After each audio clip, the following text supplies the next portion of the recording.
এই মুহূৰ্তত লৈ আহিছো এক গুৰুত্বপূৰ্ণ খবৰ। তিনিচুকীয়াৰ টিংৰাই নৈত দুজন লোকৰ সলিল সমাধি। লোক দুজন 13 বছৰীয়া কিশোৰ আদি পাল আৰু 22 বছৰীয়া যুৱক সৌৰভ চক্ৰৱৰ্তী বুলি জানিব পৰা গৈছে। 13 বছৰীয়া কিশোৰগৰাকীৰ সন্ধান পোৱা গৈছে যদিও 22 বছৰীয়া যুৱকজনৰ বৰ্তমানেও সন্ধান পোৱা নাই।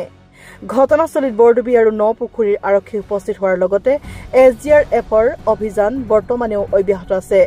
উল্লেখ্য যে টিংৰাই হাবি গাঁৱৰ চুতীয়া বস্তি কংগ্ৰেছ কলনীত গা ধুবলৈ গৈ সন্ধানহীন হয় কিশোৰ যুৱকদ্বয়ৰ। তিনিচুকীয়াৰ পৰা অজয় শৰ্মাৰ প্ৰতিবেদন।